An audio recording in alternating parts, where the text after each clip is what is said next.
Hello, I'm Scuffythedolphin, and welcome to the Scuffythedolphin Show, where I review whatever the hell I want without any consistent format. Now, on this channel, I plan on doing reviews of whatever pop culture things I want to talk about. But one franchise you'll hear me talk about more often than others is Super Mario Bros. Created by Shigeru Miyamoto, Mario's been Nintendo's poster boy since the mid-80s, and it's easy to see why, as the franchise has covered many different genres of games that can be accessible to anyone. For many, there's a good chance that most gamers have played at least one Mario game in their life, and the series has gained many fans in its over 35 years of existence, including myself. I grew up around the DS and Wii generation, and since then, I have always been a fan of this series. From the mainline platforming games to Mario Kart and Mario Party, even some of the sports games, I have enjoyed this series for a good chunk of my life, and I will most likely still love this series for many years to come. But one thing I've wanted to do, which I've never been able to, is play some of the first few games in the series. While I have played and beaten all of the 3D Mario games, I actually haven't played many of the 2D games, or at least tried to beat them. I mostly just played some of the demos through the Wii U or NES Ultimate Remix, but I've never been able to fully play and beat any of them. So to start this off, let's go all the way back to 1985 with the first release in the series, Super Mario Bros. But first, a bit of backstory. Mario's debut was actually as Jumpman in 1981's arcade classic Donkey Kong, where originally Miyamoto wanted to make a game centered around Popeye, with Popeye trying to save olive oil from Bluto. Unfortunately, he couldn't get the licensing for the characters, so original characters that'll trigger Universal it is.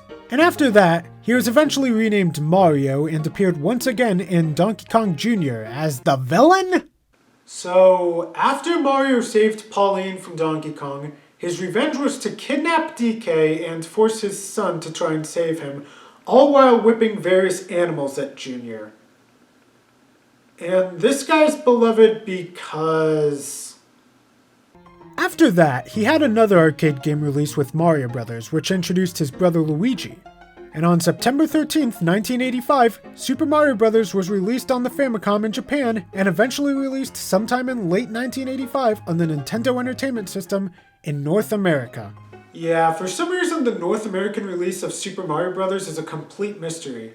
All anyone knows about it is that it came out at some point in late 1985. So, to begin my review, let's start with the story. The story is of a noble plumber named Mario, who is in love with the princess of the Mushroom Kingdom, Princess Toadstool. But alas, an evil monster by the name of King Koopa put a curse on the townspeople and stole his beloved. Now it is up to the plumber to defeat the powerful King Koopa to set free the Mushroom Kingdom and save the fair maiden. Or if you want to tell it the simple way, a princess gets taken by a spiky turtle monster and a plumber tries to save her. Yeah, let's be honest. For the most part, no one plays Mario games for the story. It's usually just Bowser does something evil and Mario and the gang try to stop him. But what is it that makes Mario games so incredibly good at the gameplay? Mario games have always had some fantastic platforming in them, and the first game is no exception. While the formula would grow stronger over the years and even branch on into 3D environments, the game that started it all still holds up very well. The goal is to get to the end of the level before the timer runs out, and during the level there will be enemies that if you touch them, you'll die, unless you have a Super Mushroom or Fire Flower, in which case you just lose a hit point. The only way to defeat enemies is by jumping on them, hitting them with a fireball, or using the Starman item, which makes you invincible for a short amount of time. However, some enemies are immune to certain attacks. Like Buzzy Beetles, for example, can't be killed with fireballs, but they can be jumped on and pushed off a cliff. And Spinies can't be jumped on because of their spiky shells, but they can go down with fireball. You can get items from question blocks that help you during the game. The mushroom makes you bigger and lets you take an extra hit, the Fire Flower gives you a projectile, Starman makes you invincible for a while, 1-up mushrooms, which are really hard to come by, give you an extra life, and coins, which are the most common, make it so that when you collect 100 of them, you get an extra life. And that's been the format for 2D Mario games for a while now, with some minor changes here and there, like adding new items, enemies, and locations. And speaking of the latter, there are 8 worlds with 4 levels in each of them for a total of 32 levels, making the game pretty short. But that depends on what you do after you get a game over screen. which I'll go into more detail later. There are also only 5 different types of terrains in the game: Overworld, Underground, Athletic, Underwater, and Castle. The Overworld is your run-of-the-mill Mario level, complete with blue, sometimes black skies, and brownish-orange ground. These levels are classic Mario, and some of the most iconic levels in gaming. The Underground is exactly how it sounds, where at the beginning of a couple levels you enter a warp pipe and the entire level is underground. There are only 2 levels in the entire game like this, and they can be pretty fun with some unique block and enemy placement. The Athletic levels have close to the same appearance as the Overworld levels, but instead of going straight on the ground, you're jumping from mushroom to mushroom. This is where the game starts to get a little challenging, but still fun, where there's a lot of difficult platforming done throughout these levels.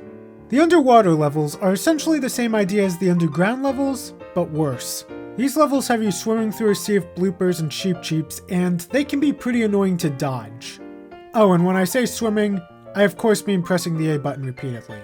The other thing that makes these levels kind of annoying is that unless you have a fire flower, you have no way of getting rid of these enemies.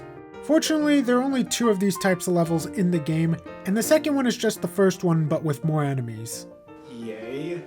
The final type of level is Castle, which is the last level of each world, where once you get to the end, you have to face Bowser, originally called King Koopa, and get behind him to jump on a button and send him plummeting to his fake death 7 times until you face the real Bowser at the end of World 8.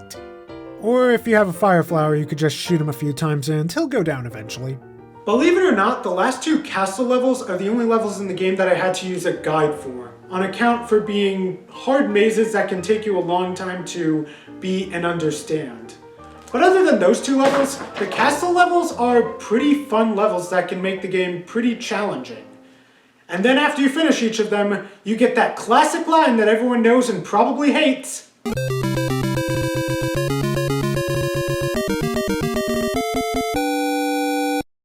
Also, during some levels there are warp pipes that you might be able to enter. These usually lead to a small underground area with a decent amount of coins, but other times, they can lead you to... Oh, I'm dead. And all the challenge from these levels comes from the level design, where not only do they provide some fun challenge, but the early levels do a fantastic job with teaching the player how to play the game. Particularly with World 1-1, where it lets the player figure out on their own how items help, like with mushrooms and fire flowers, and enemies and how to defeat them and how they could defeat the player. All this and more without having some tutorial telling you how to play the game. And how can you talk about Mario without at least mentioning the iconic music by Koji Kondo? Every single song in the game went on to be icons in video game music. Granted, there aren't that many songs in the game, with there only being 4, not including sound effects, or songs that only play for a few seconds like the Starman theme and End of Level theme, which are also all iconic in their own rights. But what they lack in quantity, they make up for in quality. Each song that plays during one of the 5 terrains fits the theme of the level very well, and has a charming 8-bit simplicity that makes them memorable even after you finish the game, and not to mention being pretty catchy. From the dark, somewhat unsettling tone of the Underground theme, to the dangerous tone to the Castle theme, even the Underwater theme, for as much as I do not like those parts, the music has a bit of an aquatic ballet sound to it. But of course, you can't talk about Mario music without talking about one song in particular. The Overworld theme, which also plays during the athletic levels, has become more than just the main Super Mario Bros. Theme, but an icon in video game music itself. It mostly helps that it's the first thing you hear when you start playing the game, but I would credit its greatness to just how simple and catchy it is, where after listening to it a few times, you would still remember it even after playing the game. But even aside from the Overworld theme, pretty much every song went on to be staples of the franchise with the help of their simplicity and overall catchiness. Although there is one aspect of the game that I need to bring up: the difficulty. I would say that, for the most part, the game does a good job with balancing out level difficulty, where, like most games, it gets harder as you progress through it. With a few exceptions. 2-3. but what can make the game difficult is the arcade format. What I mean by this is, once you get a game over, you have to start the game all over again from the beginning. That is unless you do a little trick where you hold the start button and A button on the game over screen, then you get to start back from the level you left off at. Personally, I always started from the beginning because 1, I didn't realize the A start trick was something you could do until after I beat the game, and 2, I'm okay with the arcade format. Sure, it can be perceived as trial and error, but the game itself is short enough and it gives a chance to understand the level better in order to complete it on the next game. While the original Super Mario Bros. May be a bit dated compared to some of the newer games, it still holds up very well. With some fun gameplay, great level design, and iconic music, the original game has a lot of fun to offer. While many of the newer games build onto the formula this game established, it's still worth going back to the game that started it all. And there are plenty of ways to play this game. The NES, Super Mario All-Stars on the SNES and Wii, the Virtual Console through the 3DS and Wii U, the NES Classic Edition, and as of now, the Switch Online service. So if you're interested in giving this classic a go, then there are plenty of ways to play this game. I'm Scuffy the Dolphin, and I'll see you next time on the Scuffy the Dolphin Show.